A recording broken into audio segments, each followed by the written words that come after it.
সম্মানিত উপস্থিতি, আল্লাহ সুবহানাহু ওয়া তাআলার ভালোবাসা যে কোনো মুমিনের সবচেয়ে বড় কামনা, সবচেয়ে বড় চাওয়া, সবচেয়ে বড় স্বপ্ন হওয়া উচিত। আর আল্লাহ সুবহানাহু ওয়া তাআলা যখন কোনো বান্দাকে ভালোবাসেন, আল্লাহ সুবহানাহু ওয়া তাআলা যখন কাউকে পছন্দ করেন, তখন বেশ কিছু আলামত আছে, বেশ কিছু চিহ্ন আছে যেগুলো দেখে আমরা অনুমান করতে পারি, ধারণা করতে পারি আল্লাহ সুবহানাহু ওয়া তাআলা কাকে ভালোবাসেন আর কাকে ভালোবাসেন না। আল্লাহ সুবহানাহু ওয়া তাআলার ভালোবাসার যে সকল আলামতের কথা নবী আলাইহিস সালামের হাদিসে এসছে, তার মধ্য থেকে আমরা 4টি আলামতের কথা আজকে উল্লেখ করব ইনশাআল্লাহ বিইذنিল্লাহ। তার প্রথম আলামতটি প্রায় বেশিরভাগ হাদিসের কিতাবে বর্ণিত হয়েছে এবং যে রাসূল করিম সাল্লাল্লাহু আলাইহি ওয়াসাল্লাম ইরশাদ করেছেন, আল্লাহ সুবহানাহু ওয়া তাআলা যখন কোনো বান্দাকে ভালোবাসেন তখন তিনি জিবরিলকে নির্দেশ করে বলেন যে অমুকের তার আমলের কারণে, তার চিন্তাধারার কারণে, তার চলাফেরার বিশুদ্ধ উপায় এবং পদ্ধতির কারণে আমি তাকে ভালোবাসি। আল্লাহ সুবহানাহু ওয়া তাআলা ভালোবাসাকে তখন জানিয়ে দেন, তখন তিনি জিবরিলকে নির্দেশ করেন তুমিও তাকে ভালোবাসো। তখন জিবরিল আসমানে ঘোষণা দেন যে আল্লাহ অমুককে ভালোবেসেছেন, তাই আল্লাহ নির্দেশ করেছেন ভালোবাসার, তোমরাও তাকে ভালোবাসো। আসমানওয়ালারা অর্থাৎ ফেরেশতারা সকলে তার প্রতি ভালোবাসা প্রকাশ করেন। তখন আল্লাহ সুবহানাহু ওয়া তাআলা স্বয়ংক্রিয়ভাবে পৃথিবীতে যারা বসবাস করে তাদের অন্তরে ওই ব্যক্তির প্রতি ভালোবাসা সৃষ্টি করে দেন।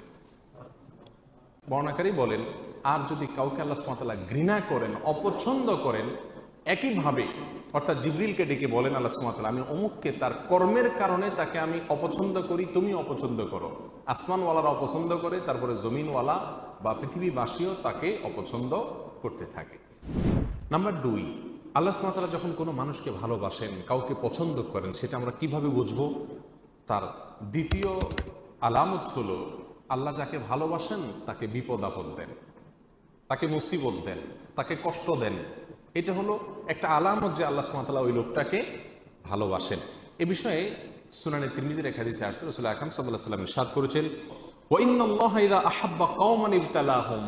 আর যখন আল্লাহ সুবহানাহু ওয়া তাআলা কোনো মানুষকে, কোনো জাতিকে ভালোবাসেন তখন তাদের পরীক্ষা নেন, তাদেরকে মুসিবত দেন, কষ্ট দেন, রোগে শোকে অসুবিধায় ফেলে নানাভাবে আল্লাহ সুবহানাহু ওয়া তাআলা তাদেরকে পরীক্ষা করেন। এই যে বিপদ আপদে ফেলে দেওয়া, এটা কিন্তু আল্লাহ সুবহানাহু ওয়া তাআলার ভালোবাসার একটি আলামত। ফামান রাদিয়া ফালাহুর রিদা ওয়া মান সাখাতা ফালাহুস সাখত। আল্লাহর এই দেওয়া পরীক্ষায়, কষ্টে যে ব্যক্তি সন্তুষ্ট হয়ে যায়, আল্লাহর ফয়সালাকে মেনে নেয়, ফালাহুর রিদা, তার জন্য আল্লাহর সন্তুষ্টি অবধারিত হয়ে যায়। আর যে ব্যক্তি আল্লাহর এই ফয়সালায়, আল্লাহর এই কষ্ট দেওয়ায় সে অসন্তুষ্ট হয়ে যায়, আল্লাহর ফয়সালাকে মেনে নিতে পারে না, রিদা বিল কাদা, ইমানের গুরুত্বপূর্ণ একটা পয়েন্ট, এই বিষয়টি যে অর্জন করতে পারে না, বরং হাহুতাশ করে, অস্থির হয়ে যায়, গালমন্দ শুরু করে দেয়, আল্লাহর ফয়সালাকে সে অ্যাভয়েড করে, হ্যাঁ আল্লাহ আর লোক দেখে নেই, আমার উপরে সব বিপদ আসে, এই টাইপের কথাবার্তা বলে ফালাহুস সাখত, তখন ওই ব্যক্তির জন্য আল্লাহর পক্ষ থেকে অসন্তুষ্টি অবধারিত হয়ে যায়। আল্লাহ আমাদের মাফ করুন। আল্লাহ সুবহানাহু ওয়া তাআলা আমাদেরকে ভালোবাসেন, তার প্রমাণ হবে আল্লাহর পক্ষ থেকে আমাদের জীবনে ছোট বড় বিভিন্নভাবে পরীক্ষা নেওয়া।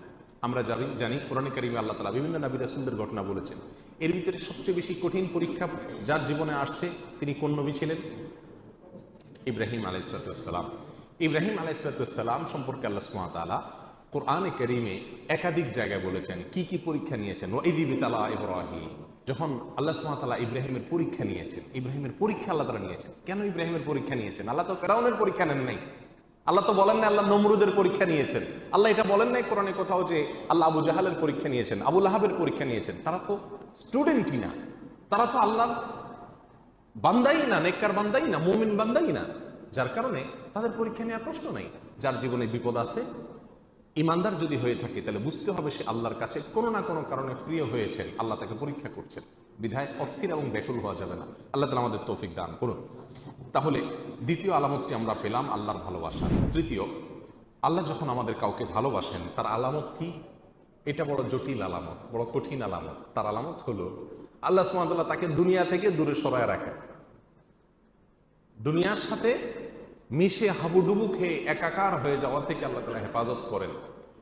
আমাদের অনেকে আমরা দুনিয়া চাই, পদ পদবি, অর্থ কড়ি, প্রভাব প্রতিপত্তি, কেনা চাই, আমরা সবাই চাই এগুলা, কিন্তু আল্লাহ সুবহানাহু ওয়া তাআলা কিছু মানুষকে ভালোবেসে এগুলো থেকে দূরে সরায় রাখেন। সে চাইলেও ব্যাটে বলে হয় না।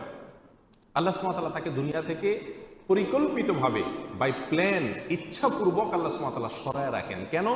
তার জন্য ওই জায়গায় গেলে ক্ষতি হবে। সে দুনিয়ার সাথে যদি মিশে যায় তাহলে সে ধ্বংস হয়ে যাবে। আল্লাহ সুবহানাহু ওয়া তাআলা তাকে বাঁচিয়ে রাখেন। এই প্রসঙ্গে সহিহ ইবনে হিব্বান, মুস্তাদরাক হাকিম, সুনানে তিরমিজি অনেকগুলো হাদিসের কিতাবে হাদিসটি বর্ণিত হয়েছে। রাসূল আকরাম সাল্লাল্লাহু আলাইহি ওয়াসাল্লাম বলেছেন, ইন্নাল্লাহা ইযা আহাব্বা আবদান হামাহুদ দুনিয়া কামা ইয়াহমি আহাদুকুম মারিদাহু আল মা লিয়াশফিয়া। তোমাদের কেউ তোমাদের প্রিয়জনরা অসুস্থ হলে যেই রোগে পানি টাচ করলে অসুবিধা হবে তাকে যেরকম পানি থেকে তোমরা বাঁচিয়ে রাখো, আল্লাহ যখন কোনো মানুষকে ভালোবাসেন তার আল্লাহর ভালোবাসার মানুষটাকে আল্লাহ তাআলা দুনিয়া থেকে এরকম বাঁচিয়ে রাখেন। দুনিয়া থেকে আল্লাহ সুবহানাহু ওয়া তাআলা এরকম বাঁচিয়ে রাখেন। এখন চিন্তা করেন, আপনার জীবনের যত অপ্রাপ্তি, আমাদের জীবনের যত অপ্রাপ্তি, যত চাওয়া আমাদের পূরণ হলো না, আল্লাহ সুবহানাহু ওয়া তাআলা যদি এটা আমাকে পরিকল্পিতভাবে ভালোবাসেন বিধায় আমাকে এখান থেকে সরিয়ে রাখেন, তাহলে আমি যা হারালাম তার চাইতে পেলাম অনেক বড় কিছু। আল্লাহর ভালোবাসা পেলাম, আল্লাহর পছন্দনীয় মানুষের তালিকায় চলে গেলাম, অনন্ত অসীমকালের সুখ সমৃদ্ধি আমার হয়ে গেল। অতএব দুনিয়ার কোনো কিছু না পেলে মুমিন কখনো বিচলিত হয়ে পাগল করা হয়ে যাবে না। আমরা যে অস্থির হয়ে যাই, এটা হলো আমাদের ঈমানের দুর্বলতা, এছাড়া আর কিছু না।